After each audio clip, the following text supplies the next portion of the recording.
to please come inside and occupy your seats as we are about to start. Our next eminent speaker, CA Dinal Shah, is here with us. Ladies and gentlemen, we welcome you once again for the post-lunch session, the 6th technical session on critical issues in respect to assessment under the Income Tax Act 1961 by CA Dinal Shah, sir, for which I request Advocate Rupesh Shah, Chairman KIT Committee, past President ITBA, and Advocate Bharat Jani, past President of both the association, to escort the dignitaries, Advocate K.H. Kathiria, CA Piyush Panchal, Invitee Member AGFTC, Advocate Parth Kathiria, Committee Member ITBA, Advocate Dipesh Shakwala, Invitee Member AGFTC, CA Ritesh Gandhi, Co-Chairman Finance Committee, along with our esteemed Speaker, CA Dinal Shah, sir, onto the dais. Advocate Bharat Jani, past President of AGFTC and ITBA, to welcome our Speaker with a book.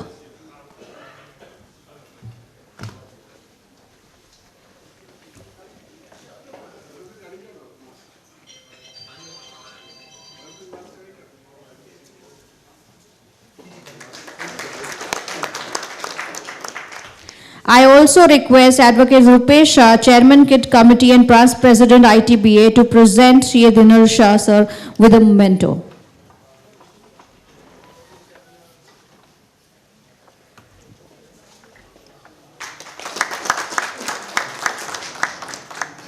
Thank you, sir.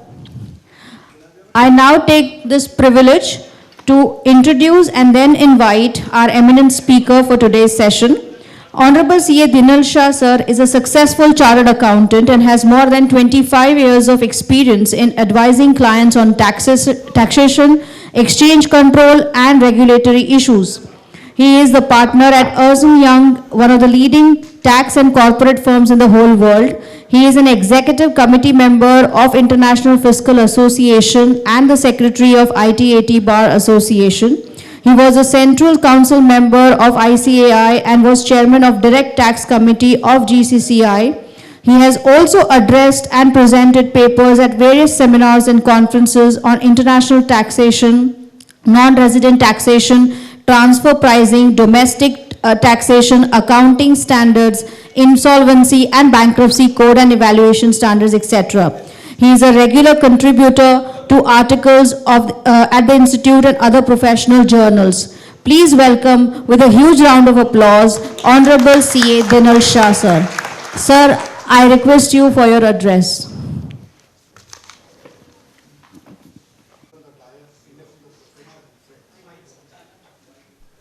Sorry. First of all, let me thank All Gujarat Federation and IT Bar for giving me this opportunity. Initially, I thought to speak something on faceless, but then I also heard Tushar yesterday. He had given some perspective on the faceless assessment. I just wanted to supplement on next 2-3 minutes on certain issues which I am facing right now from a faceless assessment or an appeals perspective. And going forward from April 21, once the Finance Bill 21 is passed, you may also have the faceless ITAT. There are different views between the law minister and the finance minister on what will be the faceless ITAT.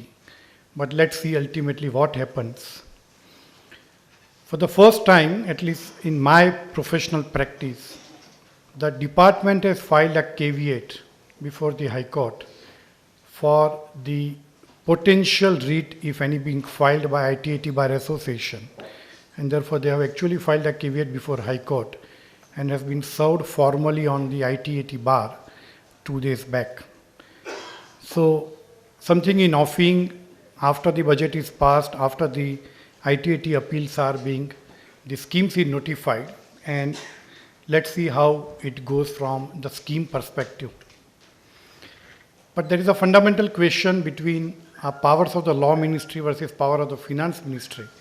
Because as we know, the ITAT is under the Ministry of Law, whereas the entire sections on the ITAT powers is being drafted, monitored, amendments are proposed by the Ministry of Finance, and therefore between Ministry of Finance and Law Ministry, there will be some clash of powers. But in a lighter tone, we all know that everything ends at one place, and therefore whether it is Ministry of Law or whether it is Ministry of Finance, in effect it doesn't make any difference, because everything gets merged at one place. From a faceless perspective, I have 2 or 3 practical suggestions, and I can only share with you my practical experience. One, that some officers are very good and they raise very, very pertinent questions after reading your financial statements, after reading your submissions. And their issues are very interesting sometimes. Sometimes you feel that why he has asked this particular question, but after reading through the notice, after reading through a perspective, you actually feel that the issue is interesting and some good questions are being asked. At the same time, there is also other class of people where without understanding the issue, without understanding the financials, business or the nature of issue itself, they raise certain questions in the notice, and then they don't give even a time to face or to respond to that notice in a timely manner. But 3 things becomes very critical. One, your quality of submissions. And that becomes very, very relevant now, particularly. And in practice, I can share with you what happens is, you know your client, you know the issue, everything, but the other side doesn't know this. Now, we prepare a submission in such a way as if I have to argue to myself. Now, that perspective have to change, because what you are communicating is to a third party who doesn't know the SSE, who doesn't know the issue in complete, he doesn't have a background, and therefore, to the extent possible, if you are able to align your financials, your tax audit report, your any other reports and your submissions, people would be able to appreciate a perspective. For example, depreciation schedule. Last year closing balance became an opening balance of the current year. But in the ITR 6, there is a difference of 1 rupee. Now because of that 1 rupee, the computer throws out that the closing balance of the return on value does not match with opening value of the next year. And therefore then there is an issue. But if you explain the closing balance and the opening balance and say that this is nothing but a rounding of error, then the issue gets closed. For example, yesterday I was reading some submission, the notice on the capitalization of the foreign exchange to the cost of assets and claiming an additional depreciation. He was completely lost. And he could not understand, why are you claiming additional depreciation? What is the law on additional depreciation? Why are you doing all this?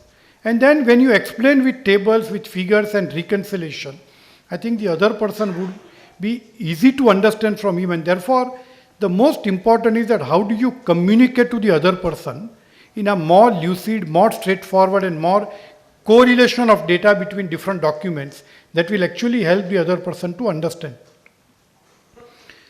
The second issue is on the reliance on decisions and the judgment.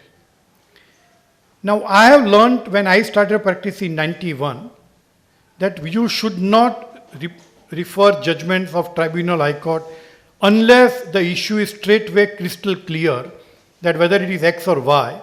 But if it is completely based on facts, then you should avoid giving reference to judgments. Because sometimes what happens, maybe 10% cases, the other officer is so competent, hardworking, you refer 5 judgments and he will throw it to another 10 judgments to say that what you are saying is not right. And then when you go in appeal, you are defending not 5 judgments, you are defending 15 judgments. It is exactly similar to your transfer pricing comparables company. And therefore, to the extent possible, I always use not to refer the judgment in the assessment proceedings unless it is a issue is very crystal clear by the jurisdictional high court or a tribunal or by the Supreme Court. But now under the faceless assessment, since the other person you don't know what view he will take, since the other person is not out of Gujarat, he is in some other jurisdiction, if it is directly relevant to that particular issue, it may be advisable to refer that particular judgment, but 2 things are very important. One, please read that judgment and the facts and your facts and try to compare that what is the facts under discussion and what is the facts of that judgment, and then try to say that I am covered by this particular judgment. Many times, in a hurry, in a shortage of time, we go by the head notes and we reproduce head notes with 50 judgments or 20 judgments with 100-page submission, but any of the judgments may or may not be relevant to that particular issue.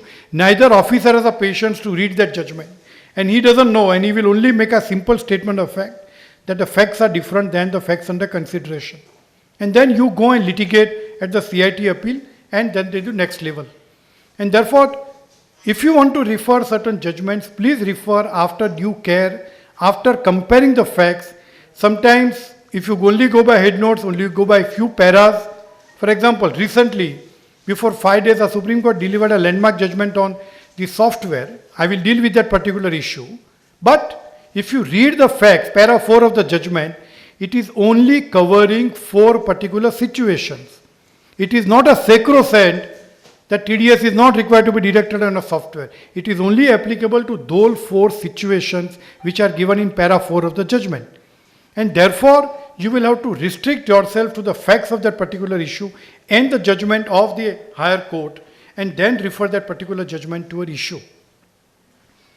The third thing which I am seeing in the notice is, as well as today morning, that for every case, they try to initiate a penalty under 270 subsection 8 of a misreporting. They are not treating as underreporting at all. In their language is misreporting in the nature of underreporting. Now, I don't understand what is that language. It can be either underreporting under subsection 3 or subsection 8 of a misreporting. It can be misreporting in the nature of underreporting. And the caution which you need to take is that the moment they try to initiate a penalty in a draft report, you need to put forward that you don't fall into a misreporting like suppression of facts or giving a wrong information. It may be a debatable issue. He may not agree with you, he may not agree with your submissions of the facts, but ultimately, because otherwise you are not even governed by section 270 on the immunity, and then you will litigate for next 5 years on, and now the penalty scheme is also on the faceless, and therefore again the challenge will come from the department on misreporting, and which is as high as 200% compared to 50% on the underreporting. And therefore you will have to make that efforts to at least substantiate that it does not fall into misreporting. It may be a bona fide difference of view, it may be a bona fide judgment issue, but it is not that you are not giving the correct fact, you are not suppressing the facts, or you are not giving a false evidences or the false statement for the purpose of submission. I have picked up some 7 or 8 issues which I believe are relevant, and which I believe that it is issues which we all deal day in, day out into assessment or also in the practice. So let me first take an issue of the foreign exchange. Foreign exchange falls into 2 or 3 categories, and if I take first an accounting issue, either under AS 11 or under Ind AS, you export the goods, you import the goods. Both the accounting principle says that at the end of the year, you need to restate your current assets and current liabilities. So for example, I would have exported on 1st February 2021, and exchange rate was 73 rupees. And on 31st March 21, the exchange rate is 75 rupees. On 31st March 21, I have to debit 2 rupees P&L and credit to the debtor. And therefore, when I do that entry, the question is that whether the 2 rupees which is debited to P&L, is it a foreign exchange loss allowable under section 37(1), or it is a contingent liability, and which is what the department has been claiming, that all mark-to-market losses are a contingent liability. The second issue is that I borrow money in foreign exchange. I take external commercial borrowing from any private bankers or any scheduled banks. And every year I need to restate that liability on 31st March, and I have a gain or loss. Accounting principle requires me to credit gain or loss to profit and loss account. And therefore the question is that whether that gain or loss is taxable or not. The third situation is that I borrow money for acquisition of an asset, either an imported asset or the domestic asset. And then when I use that money for imported assets, what happens to the foreign exchange gain or loss? And if I use that for a domestic or an indigenous assets, what happens to the gain or loss subject to section 43 capital A? And the fourth situation is the forward contracts. I export the goods, I entered into a forward contract to hedge my risk. And on 31st March 21, I need to do a mark to market of that forward exchange contracts. I need to amortize the premium which I pay, and the accounting treatment under Ind AS and AS is completely different. What do I do with the forward exchange gain? And the last category is the hedging transactions in the nature of the firm commitment contracts. I have an export firm commitment. I have not exported the goods. I will export in the month of May 21. I entered into a firm commitment contract with the bankers. On 31st March, I have to do a mark to market as per accounting principle. What happens to that loss on 31st March 21 or a gain on 31st March 21? And the sixth category, I have invested into overseas entity under the ODI scheme by any company, private limited, partnership firm. I invested at 60 rupees. Today, I get money when I liquidate, do a buyback in the foreign company or a capital reduction, I close that company and I get the money back. Today, I get the money at 73. What happens to the 13 rupees, a gain which I make today? The first issue on restatement of creditors and debtors, which is a simple and straightforward issue, the Supreme Court settled that issue in Woodworth Governor to say this is a certain liability, it is a mark-to-market restatement of liability and that gain or loss is eligible. But with all respect, yesterday, some officer raised that issue in faceless, why this gain or loss, the loss is not allowable as a deduction under 37(1). Now you have section 43AA and also the ICDS on the foreign exchange, which is mandatory under section 145(2). And therefore, that gain or loss on restatement of creditors and debtor is an eligible loss, or if it is a gain, it is a taxable gain on a revenue account. The second category, that I borrow money and I use for my working capital purpose. Whether that restatement of a liability on a capital account is taxable or not. Prior to assessment year 17-18, the law was settled to say that this gain or loss is on capital account, it is a borrowing, it is on capital account and therefore it is not taxable as gain or the loss is not deductible. And that was also settled by many high courts. Post assessment year 17-18, after the ICDS and section 43AA, this gain or loss both is taxable or deductible on a revenue account. And therefore, this does not remain now on a capital account, it becomes a revenue item, read with section 43AA and the ICDS. The third category, I borrow money for the purchase of assets. I use for the purpose of imported assets, I use for the purpose of indigenous assets. The law says that if it is used for the purpose of imported assets, then the mark-to-market loss is now allowed to be capitalized to the cost of the asset. It is allowed to be capitalized to the cost of the asset only in the year of realization. So I would have borrowed in 17, but I actually repay the liability today, the loss is realized today. I will have to add that amount to block of assets in the current year, 2021, and I will claim a depreciation only to the extent of imported assets. But if it is used for the purpose of indigenous asset, then the Supreme Court in Tata Steel, the Supreme Court in Tata Motors confirmed the view that it is on a capital account. The loss is neither deductible nor it is allowed to be capitalized. It's a pure capital loss. It does not add to the cost under section 43(1). And therefore, that was a complete capital account loss, not allowed to be capitalized or deductible. Post-assessment year 17-18, now that loss is a deductible loss. Even if it is for indigenous assets, that loss is on revenue account. So loss is deductible, the gain is taxable. you can't capitalize to the cost of the asset, you can't claim as on capital account, it is a taxable gain or a deductible loss. The fourth item is on the forward contracts.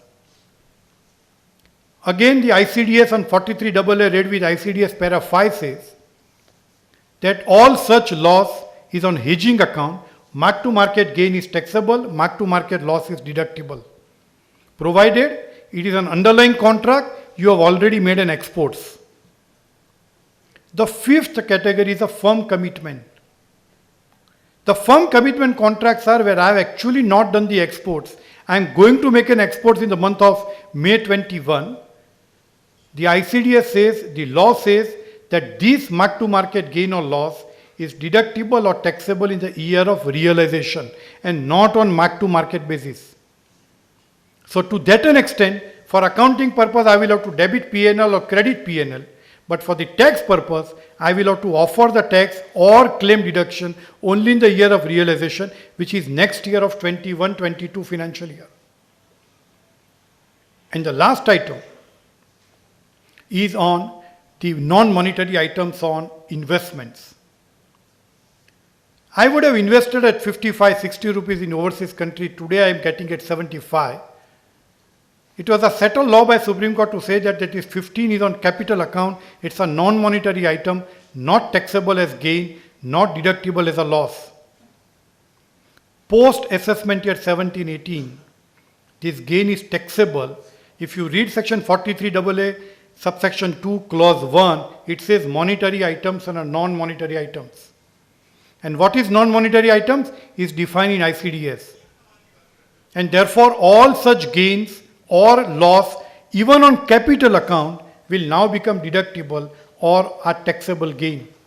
So in substance, except a borrowing for an imported assets, all gains and loss are now on a revenue account. It is either taxable or deductible, except the year in which it is realized or in case of a firm commitment. Otherwise, everything is now become on a mark-to-market, taxable or deductible. And therefore, one will have to take care, particularly on this foreign exchange. The next issue is on borrowings. On the borrowings, section 36(1)(3), read with ICDS, read with section 145, subsection 2.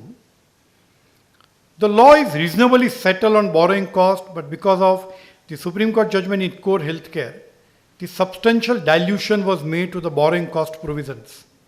And today, every day, every show cause notice have an issue. Have you capitalized the interest on the ICDS? Why interest should not be disallowed under section 14A? And why do I not apply rule 8D for the purpose of past years, 17, 18, 18, 19, 19, 20? Supreme Court said in Core Healthcare that any money borrowed for the purpose of business is allowable post commencement of a business. Supreme Court also said that explanation A to section 43(1) is applicable only up to a point where you commence the business. It does not apply post commencement of a business. And therefore, subsequent judgment of a Supreme Court in Alembic Chemicals, which said that I have factory here, I put up a factory new, I borrow money, entire interest is allowed as a revenue deduction under section 36(1)(3).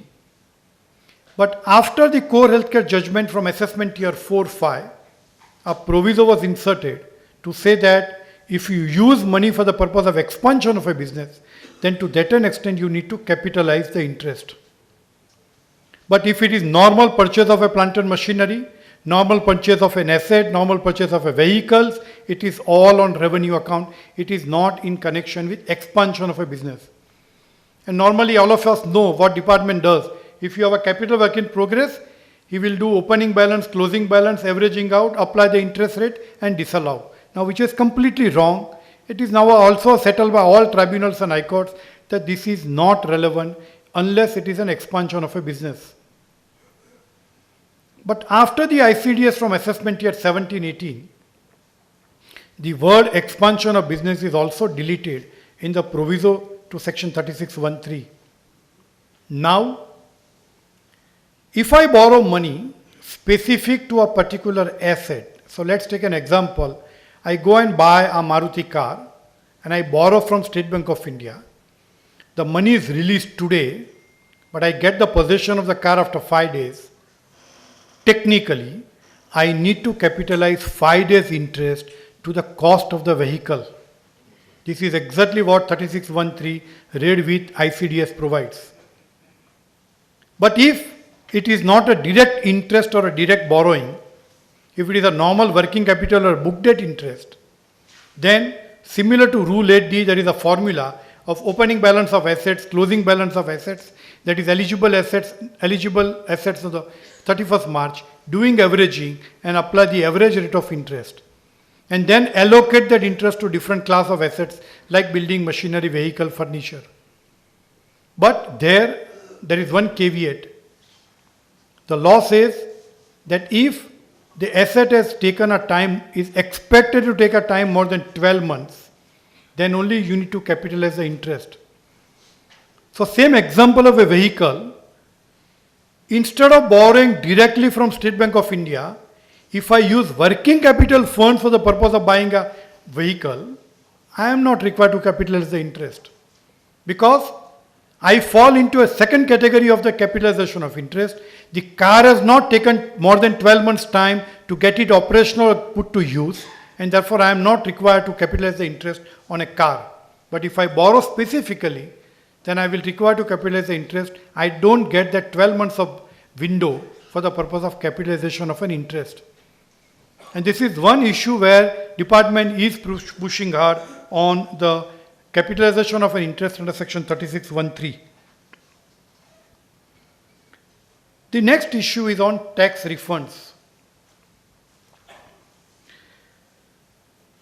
We have an ICDS on contingent liabilities and provisions, ICDS 10.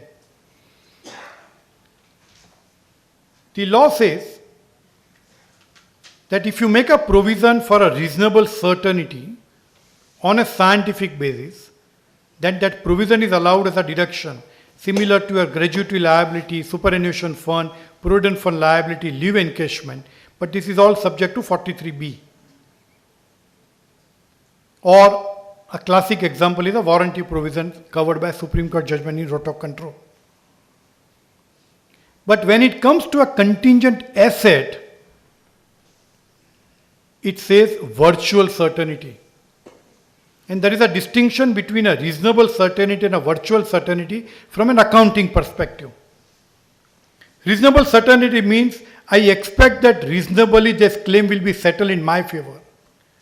Virtual certainty means it is as good as I have won the claim. The ICDS changed this principle. Even on contingent asset it says reasonable certainty.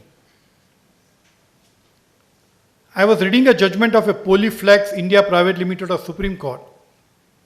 The issue was that the SSE got the excise refund.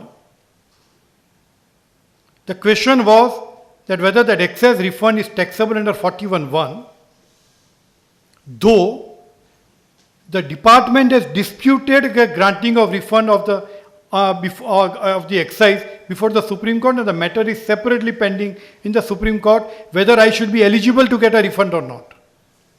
But in between, I won before an High Court and I got the refund.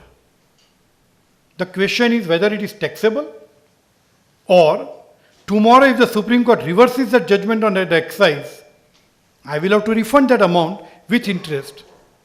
Will I claim the deductions under section 37(1)?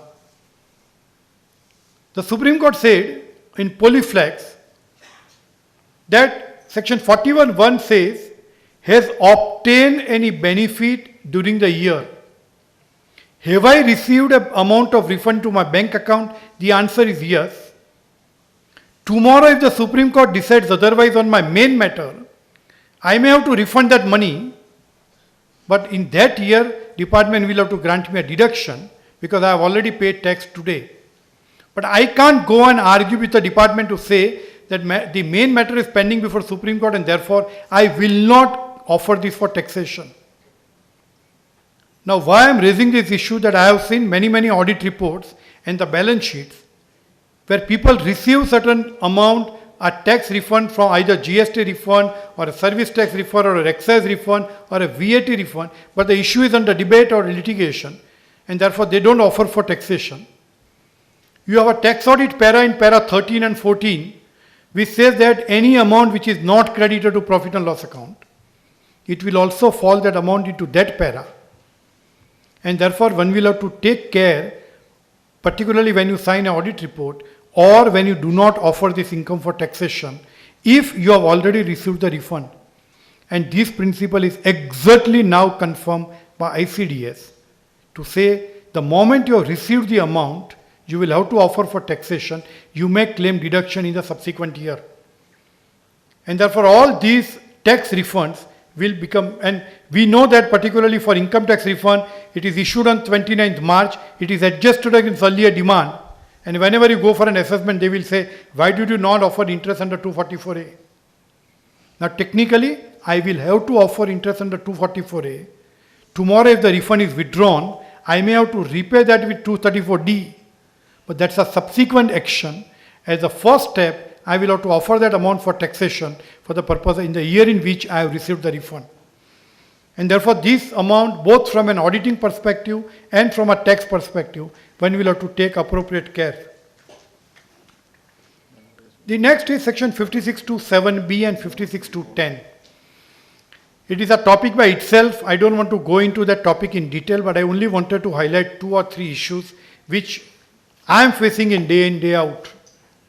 And I was reading a Delhi High Court judgment yesterday evening, which is very good judgment on these principles. 56.7b says that any company in which public are not substantially interested receives any amount towards share capital, and when it receives that amount at a premium which is higher than the fair market value, then that excess amount will be taxable as income under 56.7b. Interestingly, this section is only applicable for an amount received from a resident. So if I am a company where I receive money from a non-resident, or I receive from a foreign company, then 56.7b does not apply. This is also confirmed by a department in 2015 by way of a circular. And therefore, 56.7b does not apply for an amount received from a non-resident. Rule 11 UA, which defines what is fair market value, it gives you an option of net asset value versus a discounted cash flow method. Net asset value is a straightforward formula opening the assets and the equity plus reserve plus the gentry value or the circle rate of the immobile assets. For the DCA valuation, there is a challenge that you do a valuation, you take the report, the law says you take a report only from a merchant banker. Even a chartered accountant or registered valuer is not allowed for 11 UA. And you have to compulsorily take report from a merchant banker. Now that merchant banker, when it issues a report, you have to give a projections. And when you give a projection, we will say we'll have a sales of 100, 22, 23, 10%, 15% incremental growth. What will be the amount of profitability? What will be the amount of capex? What will be the amount of the cash generated in the business? And then somebody will value your shares of 10 rupees, say for example at 50 rupees. And you issue shares at a 40 rupees premium. The moment you have issued shares at 40 rupees premium, the department will come and say, please justify fair market value. Then law also got amended from assessment of 1314 in case of section 68 to say source of source also requires to be demonstrated. The question is that whether these projections which you give for the purpose of arriving at a premium of 40 rupees, is it a sacrosanct or somebody can dispute this? Now, 2 practical challenges for all of us first, and let me go to a department perspective. The first and foremost, that when your client gives you your projections to a merchant banker, there has to be a basis of the assumptions. It can't be that every year I will have 15% growth without any basis. Why 15%? That why has to be answered. Second, why I am saying that I will have an say for example, I will do a valuation of an hospital in a Bangalore. What is the occupancy rate? What is the general occupancy rate of an hospital industry? There are many research reports available in Google, many research reports available in the financial world. And you will have to take some basis to estimate what is that general expectation of a revenue. And if you have a basis of that valuation, if you are projected reasonably for that basis, then to my opinion, there is no requirement to compare with actuals. Now, moment you have raised money under 5627B, the first question department will ask, please give me your projection versus actual numbers, and also send me a revised valuation putting actual numbers on the table.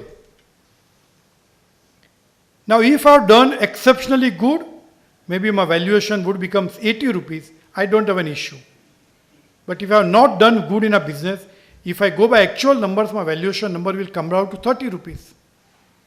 And then the question will arise that do I need to make an addition of 20 rupees? Now there, one will have to take care to say, and that is what consistently the Delhi Tribunal and yesterday Delhi High Court and Senior Star confirmed that view, that if you have a reasonable assumptions and the basis for evaluation, then the officer is not the officer has no powers to dispute that valuation and compare with an actual, because projections are projections of a future and you can't estimate what will happen tomorrow. When somebody would have done valuation in January 20, he would not have expected that 2021 would be subject to a COVID or a pandemic. And therefore, you can't expect somebody to do a valuation which is not possible to predict beyond a point of time. And therefore, if those numbers are reasonable on scientific basis, then the officer is not allowed or do not have a power to challenge those numbers. But in all fairness, whatever I am saying today is all for the tribunal and high court. Department invariably is making additions under 5627B, and everybody is in the litigation today by comparing the actuals versus the projected number. But my personal request to all of you that whenever you are faced this issue, please submit basis of valuation with assumptions and all numbers, so that at least in CITFL or tribunal, you should be able to defend appropriately. The second issue on 56-10, after number of amendments from 2004 till 2017, now law is very simple. Any person to any person. In case of a sum of money, it is without consideration. In case of a immovable property or a property, it is without consideration or inadequate consideration. In between for 2 years, from 10 to 13, that word inadequate was not there. The question is that whether an issue of shares by a company is also subject to 56-10. The Supreme Court in Coded Distilleries laid down a principle that a share comes into existence only when it is allotted. Prior to allotment, it becomes a part of an authorized capital. It is an unappropriated capital. And if it is not allotted, there is no question of any transfer. If it is no transfer, 56-10 does not arise. And therefore, reasonably, issue of shares by any company, whether it is at premium may be subject to 56-7B, but not under 56-10, because 56-10 only allows net asset value. You do not have an option of a DCF under 56-10. And if you go back to a circular of the CBDT, the Memorandum of Explaining Provisions, it also says that they wanted to capture only transfer of a property or a transfer of a shares and not the allotment of a new shares. And therefore, it is a preference shares or equity share capital. It should not get covered under 56-10. And therefore, issue of shares, one can reasonably take a view about non-applicability of 56-10. The next issue is trading loss versus a bad debts. Section 36(1)(7) read with section 36(2) provides that the bad debts is eligible as a deduction provided two conditions. One, the income has been offered to taxation in the past, included in the sales in the past, and it is charged to profit and loss account. I am right now dealing with an issue. What do you mean by charge to profit and loss account? Charge means it is debit to profit and loss account, or it is only that the debtor account is squared up in the financial statements. And I go and do not debit that bad debt to a profit and loss account, I go and debit to a capital reserve in the balance sheet. It is not routed through profit and loss account. I am not going to an accounting issue. I am going only with an assumption that it is in compliance with an accounting treatment. The question is that whether a non-debit to a P&L and only squaring off of a debtor's account is a charge to profit and loss account. The Supreme Court in Vijaya Bank says that even if you provide and reduce from the gross amount, then also it is a charge to profit and loss account. The Supreme Court in TRF says you don't need to ask any questions after 1st April 89. The moment I have charged to profit and loss account, it is as good as allowed as a write-off under section 36(2). There the question arose that if somebody wants to take a view that it is not a charge to profit and loss account because it is not debited to profit and loss account, can I claim alternatively a trading loss under section 28(1)? Now what is trading loss per se?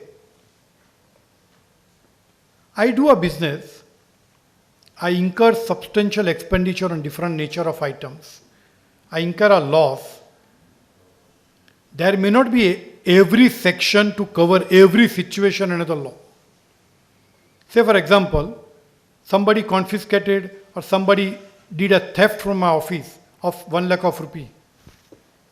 Or my employee was withdrawing cash from a bank. When he was coming to the office, somebody took away 1 lakh of rupee. Where does this 1 lakh will go? There is no section under 28 to 44. Where will I claim this deduction?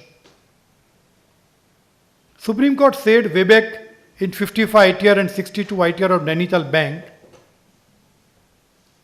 that any loss which is in relation or having a nexus with the business and it is arising from the business operations, then it is a trading loss if it is not covered under any other provisions of the Act.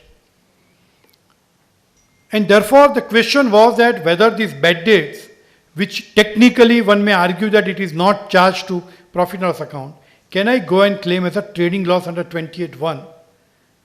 Possibly answer is yes. Because it is arising from my business, it has a nexus to my business, and therefore it is arising from the business operations of the company, and therefore it is 28(1). The only difference between 36(2) and trading loss is that section 36(2) says in the year in which I charge to profit loss account.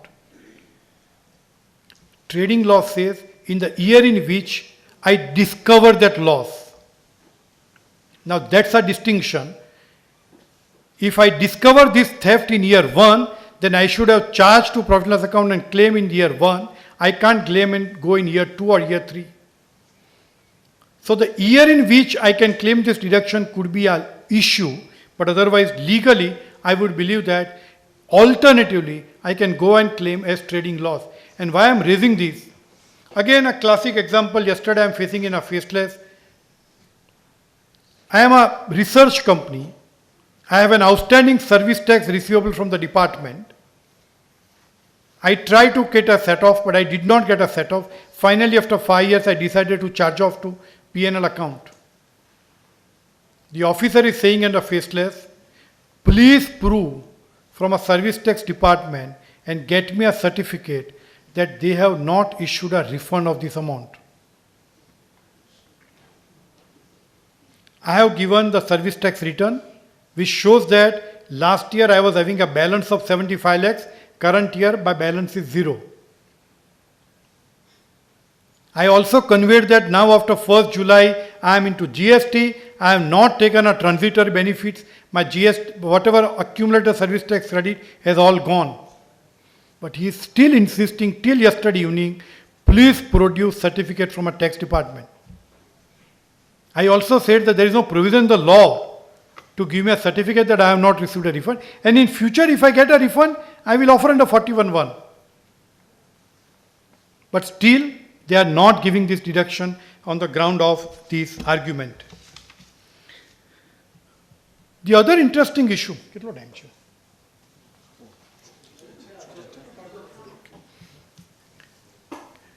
The other interesting issue was on waiver of principal and a loan.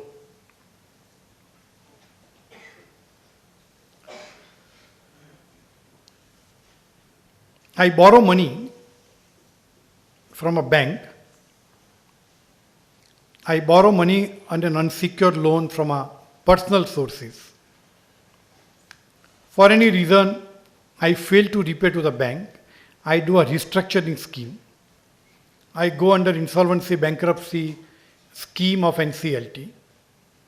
And I ultimately settle at 50%. Or my personal unsecured loans, I settle at 70%. What happens to that waiver of a principal, or what happens to waiver of the interest amount? There were many different judgments of Gujarat High Court, the Madras High Court, the Delhi High Court, the Bombay High Court. And everybody was giving a different color of the money. The Delhi High Court said, if it is a term loan, then waiver of a term loan is not taxable. But if it is a working capital, the waiver of a working capital is taxable. So what is the end use of the borrowing that is relevant for the purpose of taxability? The Madras High Court said, whether it is term loan or the capital or the working capital, both are taxable on waiver. And therefore you have to pay tax. The Bombay High Court said, neither term loan nor working capital is taxable. The Gujarat High Court in Chetan Chemicals, 267 ITR, laid down a principle that if I write back an unsecured loan, irrespective of the purpose for what it I have used, it is not taxable under 41(1) or under 28(4). The matter travelled to Supreme Court. The matter of the Bombay High Court travelled to Supreme Court. But now Delhi and Madras indirectly would get covered by the Supreme Court judgment in Mahindra and Mahindra. So there are three arguments to moot. And why Madras and the Delhi High Court took that particular view, the genesis lies into a Supreme Court judgment of TVS Sundaram Iyer, 222 ITR. TVS Sundaram Iyer Supreme Court said that if I have a customer's deposit and after 2 years, 3 years, 5 years, customers do not come to take the money back, or a distributor's deposit,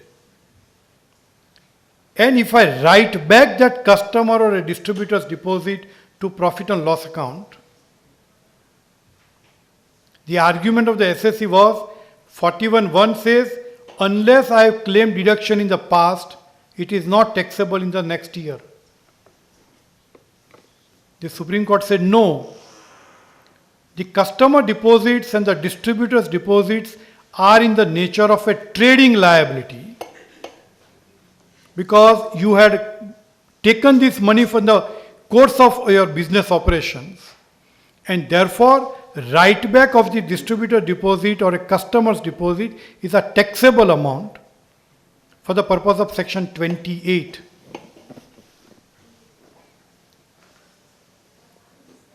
When the matter was argued before Delhi and Madras High Court, there was also an argument that alternatively, it is also taxable under section 28 subclause 4. What is 28.4? 28.4 provides any benefit or perquisite received in the course of business or profession.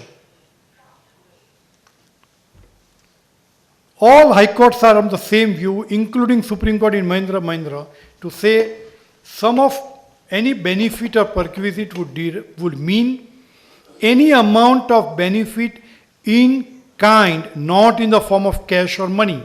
If I have received anything in the form of cash or money, then it does not fall into 28.4. And therefore, the waiver of a principal amount is in the nature of cash or money, and therefore it does not fall into 28.4. What was the fact before Mahindra and Mahindra? Mahindra and Mahindra in 66 imported some assets, machinery for manufacturing of a Jeep car, and it took loan from a foreign supplier. After 10 years, the loan was waived off by the foreign supplier, and the question was that whether that 57 lakhs rupees is a taxable amount or not. The department added, CIT confirmed, tribunal reversed, Bombay High Court said not taxable, Supreme Court confirmed it is not taxable. And what are the principles? One, under 28.4, unless it is in the form of a cash or money, does not fall into a benefit or a perquisite. For the purpose of section 41(1), it has to be in the nature of a trading liability. There is a distinction between a liability and a trading liability. Section 41(1) only refers for a trading liability. When Mahindra and Mahindra borrowed money to buy an asset, was it in the nature of a trading liability? The answer is no. And therefore, it is not taxable as business income or under section 41(1). So if I extend this principle to a waiver of a bank loan, so the bank loan will not be taxable as either under 28.4 or under 41(1). Somebody can still loosely argue, which I don't believe is a correct argument, that when Supreme Court is saying a distinction between a liability and a trading liability, can a working capital still be treated as a trading liability? Which I would believe answer is no. It is still in the nature of a liability. I have not claimed deduction in the past years, and therefore waiver of a working capital loan also should not get impacted. And therefore my view would be that, and going by the Supreme Court judgment in Mahindra and Mahindra, that waiver of a principal amount of bank loan or an unsecured loan or a working capital loan should not get impacted by 41(1) or 28.4. The only challenge would come that from an accounting principle it has to be routed through profit and loss account, and if you are still under an old regime of 30%, you are still subject to a MAT liability. If it is a minimum alternate tax liability, then there could be a challenge. But there also, because of section 115 JB subsection 6, save as otherwise provided in this act, all other provisions of the act will apply, the courts have started taking a view that if a particular item is not taxable under a normal income, the same cannot also be subject to a MAT liability. So if a waiver of a principal amount of a bank loan is not subject to taxation for a normal income tax, can I still go and argue that it is not taxable under a MAT provision also? But that is a highly debatable issue, because I am aware that we have a Supreme Court judgment of Apollo Tyres in 255 TR, which says the books of accounts cannot be disturbed by an assessing officer once it is accepted by the auditors and the shareholders. And if it is a balance sheet, is a sacrosanct financial statement for computing a book profit, can I still tweak and say particular item is not taxable for MAT, particular item is still taxable for MAT? Interestingly, some tribunal in the south has gone a step further that for computing a capital gain tax liability, you have an indexation benefit under 48. Even for MAT liability, you should be allowed an indexation benefit. It is a very stretching too far, but that is what one of the tribunal says, an indexation benefit should be applied to compute a book profit. On an interest portion, it will all be governed by section 43B. If I have provided a liability in the past, I would have claimed deduction subject to 43B. So in the subsequent year, when I do a waiver of an interest amount, if I have already claimed deduction the 43B in the past, it will be subject to taxation in the current year. If not, then answer is no. There is no question of 41.1 or 28.4 because anyway I have not claimed deductions under 43B. Let me go a step further on 28.4.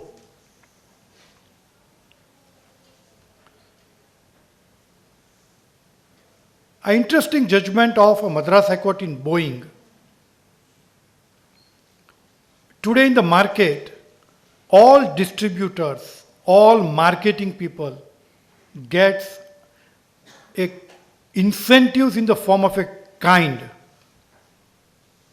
If you achieve this particular sales turnover in the current year, I will give you a two-wheeler of 20,000 rupees. I will give you a motorcycle of 70,000 rupees. I will give you a gold coin. I will take you to a Mauritius for a pleasure trip along with your family. All these link to your performance as a distributor or a salesman or a marketing.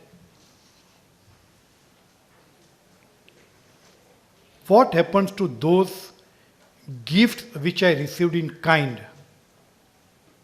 Or if I am given a pleasure trip to US because I gave an excellent advice to my client and I decided not to charge fees.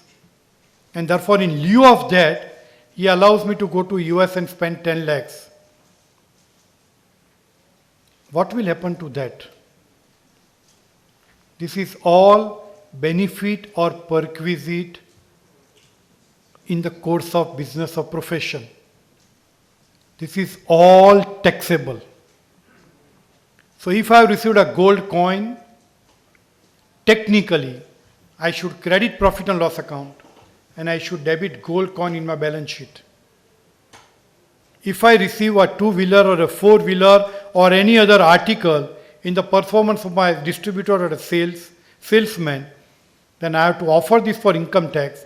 Or if as a chartered accountant I get a perquisite of an US trip, I have to offer that for income tax and then claim a personal expenditure. So this is all benefits of perquisite. Now why I am saying this, let me go a step further. The purpose for raising this issue.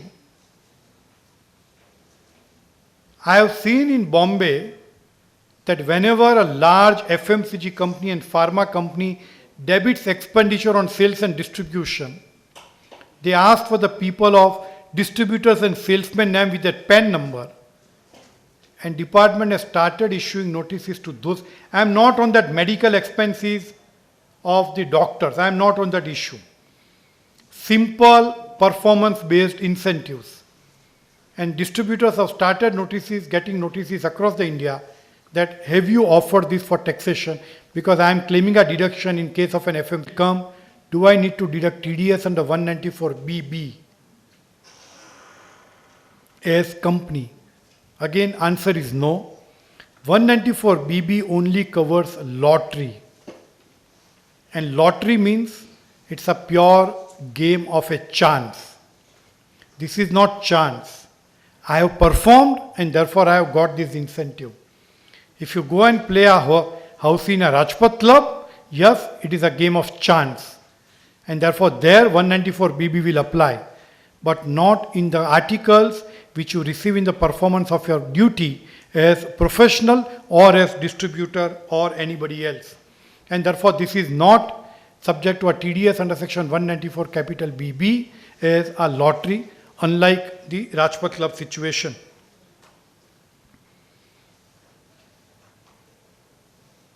The last issue before I go to 2-3 TDS issues is on the previous year expenditure.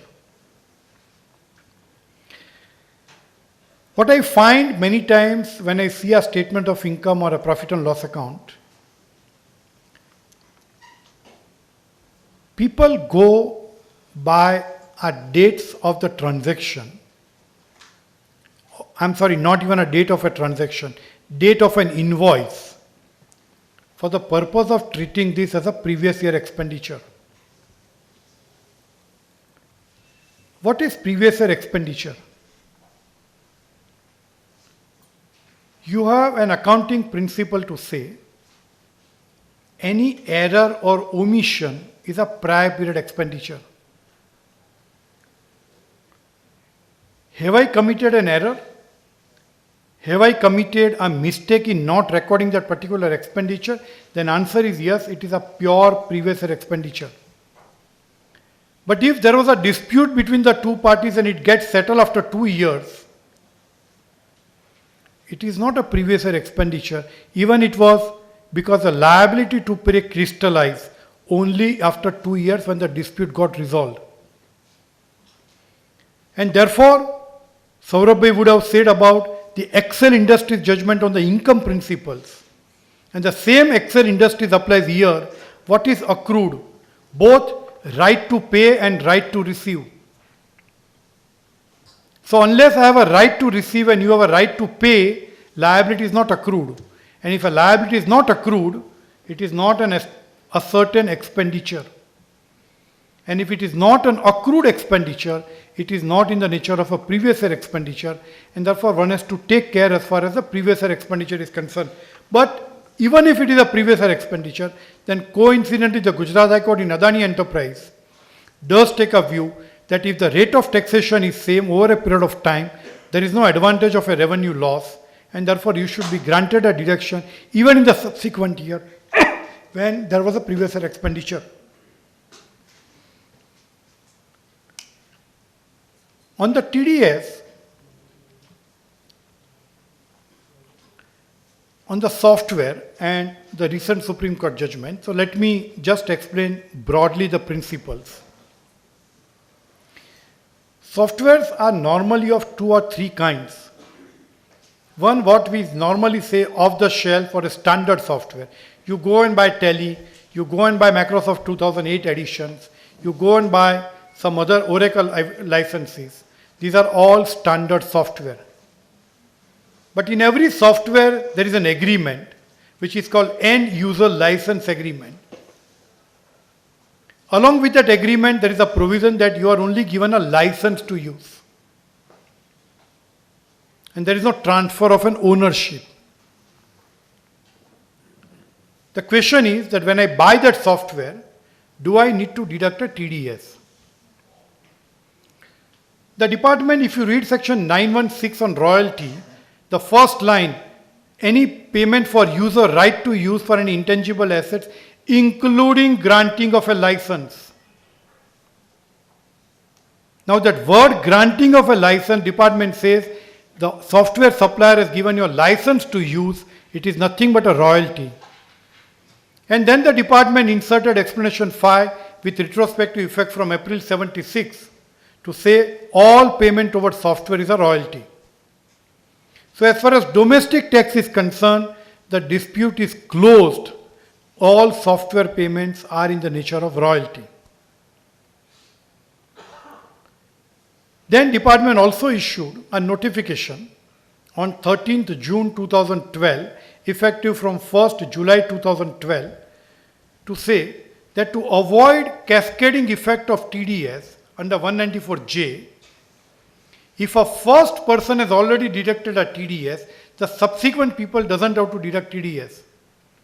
See, if I am a distributor of a Microsoft, I purchase from a Microsoft, first time, I deduct TDS at 10% under 194J, then subsequently when I purchase from the distributor, if I give a declaration that I have already deducted at the first instance, the ultimate purchaser doesn't have to deduct TDS, because somebody has already deducted TDS, and to avoid a cascading effect of 10% on every transaction. And that notification is still valid. The question was that if the same software I buy from a non-resident, will the treatment be same? Because that notification of 13th June 2012 also applies to payments under 195. And therefore the question was that whether that is also applicable to a non-resident payment. And finally, Supreme Court settled that dispute in the recent judgment 5 days back to say that if it is a standard software where only a license is given to use, because what is given to me is only a license, and there is a terminology which is being used, is called copyrighted article versus a copyright. This is nothing but a copyrighted article. It is not a copyright within the meaning of the Copyright Act. It is similar to you buy a Taxman book or a Chaturvedi book or a Palki wala book. Do you have to deduct a TDS? Answer is no, because he is not giving you, like for example, tomorrow the AGFT can't buy one book and distributes all of you free of charge. Otherwise they will violate the Copyright Act. And therefore it is only for your personal purpose, only for your commercial purpose, not to reproduce copies, and therefore it does not become a copyright. It is a copyrighted article, and therefore it does not fall into a definition of a royalty under the treaty position. So today if you buy a software from Microsoft Singapore or from a US, then you are not required to deduct TDS at the 195. Payment of a commission.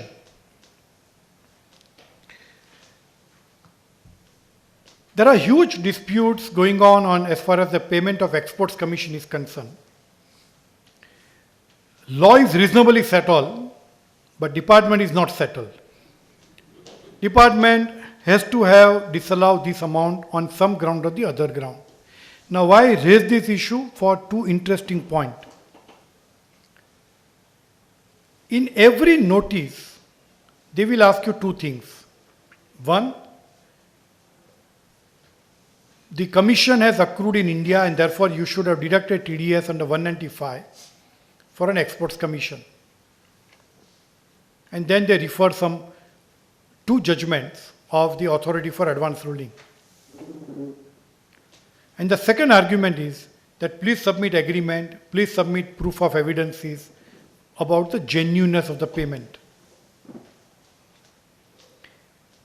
In 7 out of 10 cases, we normally reply only on the first issue. We normally may not reply appropriately in the second issue. And then every order when they pass, he will first highlight your second issue that payment of commission is not genuine. Now there is no requirement under the law that I must have an agreement with everybody. But yes, onus is on me to demonstrate that the commission is genuine for the services rendered. If I am not able to demonstrate that services are rendered and therefore commission is genuine, officer may be in right to disallow that expenditure under 37(1). Forget 40(1). And therefore it is my duty and onus, and not only that, I was reading an article few days back which also stretched that view to say that suppose if the commission is not genuine, whether the person who has received commission has to pay tax as a business income or under section 68 read with 11 by BBE at 60%, because it is a credit amount for which it is not genuine receipt. Maybe answer is right, answer is no, I am not going into that. I am only trying to say somebody can stretch that argument. And therefore onus will be on me to say that commission is genuine and I must submit all evidences of mails, documents, if there are agreements and agreements to prove that the commission is given only for the purpose of services rendered. And then as far as the TDS is concerned, since the foreign party does not have a business connection or permanent establishment, there is no requirement to deduct TDS. You will need appropriate documentation to collect, but then TDS is not required to be deducted. All Ahmedabad tribunal judgments are consistent, including Gujarat High Court and Vinayak Export, to say that TDS on the foreign commission is not required to be deducted.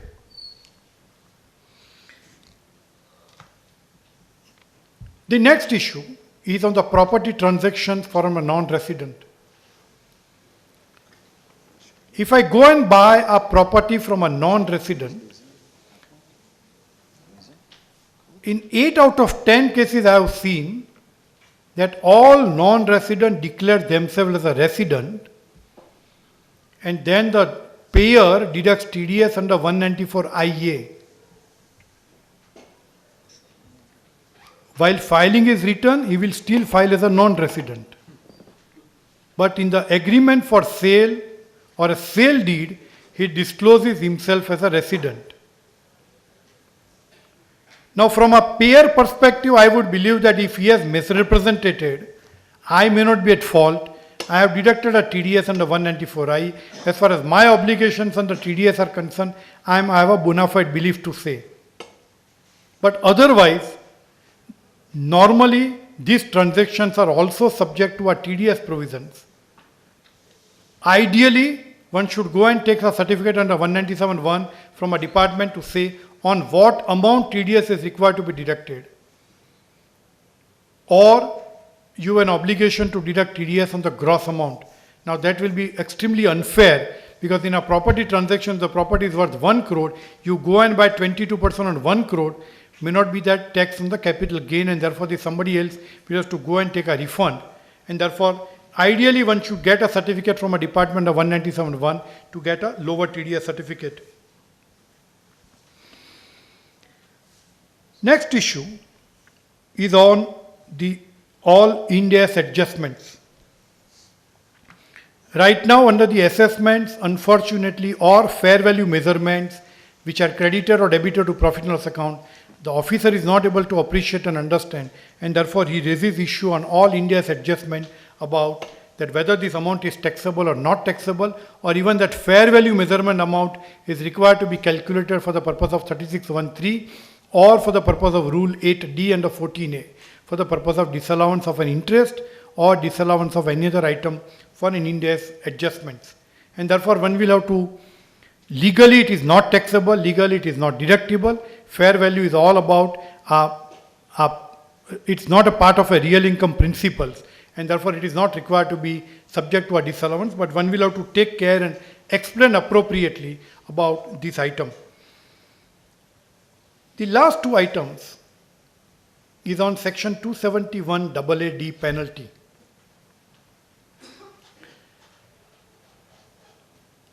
A CBDT issued a circular in January 21 only because of all GST fake invoices, and say that the all investigation officers should take care about penalty under section 271 AAD. Now, why I am raising this issue, it is very, very serious. The law says that if the amount is false entry or it is omission of any entry to evade any tax liability, and then the false entry is defined to say any circular transaction, means a supply of goods where the good doesn't exist, or it is a circular trading from A to B to C to D to E, and which happens today in the market in number of cases.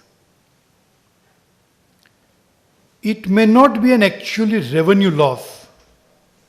If I take from a GST perspective, A sells goods to B, B takes credit, B sells good to C, C takes credit, and there is a circular, there is no revenue loss. But technically, it is a false entry from a penalty perspective. Similarly, if certain expenses are found to be without evidences or without bona fide explanation, then this also becomes a false entry in the financial statements. Or an omission of an expenses, So you have certain expenses which are not accounted. It may fall into section 69C as unaccounted investments or unaccounted expenditure, but it is also subject to penalty under 271AA(d). And then the law says penalty is 100% to the person who commits plus person who abates. So on 100 rupee amount, the penalty is 200 rupees, one for the taxpayer and somebody else. Now that somebody else could be a professional, somebody else could be a businessman who has abated in this transaction. And therefore, particularly the professional will have to take an extra care to say that you don't fall into the 271AA(d) penalty.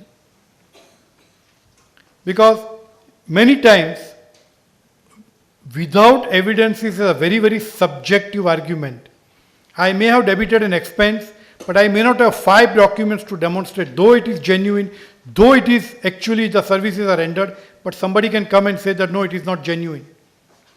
And therefore, one will have to take appropriate care from that angle. The last issue, which I believe Mr. Ahuja would have dealt with on the PF and ESIC yesterday, is already dealt, no? हाँ तो भाई छोड़ दो. हैं? In length, ने? बहुत सब. अच्छा, okay, very good. Okay. And the last issue is on the TDS on the marketing services and the payment of lawyers' fees or a CA, the chartered accountant CPA fees. And I am again raising this issue is for a particular reason. I have a commission agent outside India. I pay commission at 3% for every sales generated. I have an agreement with him. But if you go and read an agreement, there is a very thin line of distinction between a commission payment and a marketing services payment. Marketing services means he will give me a market information, he will give me a competitors information, he will give me the competitor products information, he will give me what are the who are the distributors in the market, which people are willing to buy your products. All this information he will give me in the market. Now this information even a commission agent will give you. So the question is that what is that dominant objective of that payment? What is your principal purpose for which you are making that payment? Are you making for generating a sales or are you making payment for those services? If it is a commission, then as I said earlier, no TDS is required. But if it is a pure marketing services, then the answer could be different because 917 provides a fees for technical services to say technical managerial consultancy services. And these marketing services may fall into a managerial services or a consultancy services, and therefore the question of TDS will come. The same language is also in the tax treaties with majority of the countries, except I am not going into the detail, but in certain treaties you have a principle of a make available where you can go out of the taxability. But otherwise, in majority of the treaties you will have a challenge of deducting the TDS on a marketing services. And the same principle holds good for the professional services. Now the only additional angle to professional services is that if the recipient is an individual or a partnership firm, because in foreign countries, our lawyers can also do a business through a private limited. In India, the lawyers are not allowed to carry on business through a private limited company. But in foreign countries, they are allowed to do business in private limited company. If it is running a business in a partnership firm or an individual, which is in the nature of a professional fee, then under the tax treaty, it is called an independent personal services. Independent personal services, if he has not visited India, then you are not required to deduct TDS. But if it is a company, then it will go to fees for technical services. The professional services will be a part of a technical services, and therefore you will have to go and deduct the TDS. So one will have to take care between the recipient status from the tax residency certificate, and also from the nature of payment, that whether it is in the nature of the professional fees or in the nature of marketing services. Because why I raise that issue on marketing and commission is that many times we ourselves loosely draft that argument without understanding the complexity which would arise in future when you go into the tax department. Or in a lighter tone, we do cut, copy and paste. And in that cut, copy and paste, sometimes the color of the transaction and the actual nature of the transaction changes. And then you face a challenge after giving to a tax department. Thank you. Thank you, sir. Thank you for your dedication at the hands of our eminent speaker, C.A. Dinar Shah, sir. I would request Dinar Shah, sir, to kindly do the honors of felicitating the team members as I call out their names. Starting with Advocate Rupesh Shah, sir. Starting with Advocate Rupesh Shah, sir, followed by Bharat Jani, then C.A. Ritesh Gandhi, Chartered Accountant C.A. Ritesh Gandhi, Piyush Panchal, sir,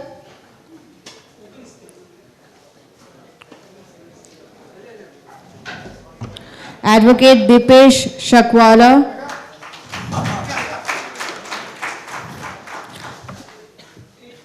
Advocate Kanu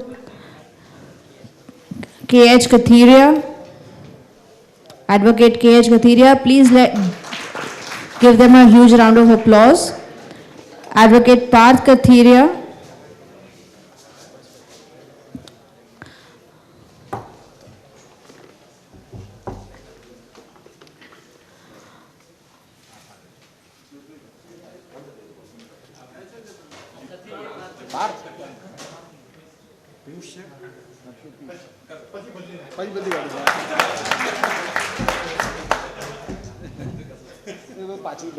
and finally Advocate Parth Kathiria, sir.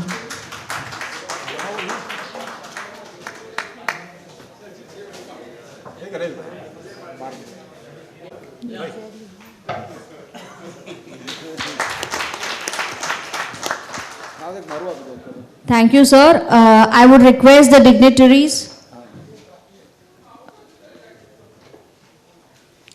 and finally Parth Kathiria. Give them a big hand.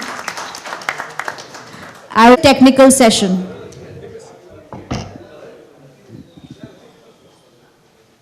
Thank you.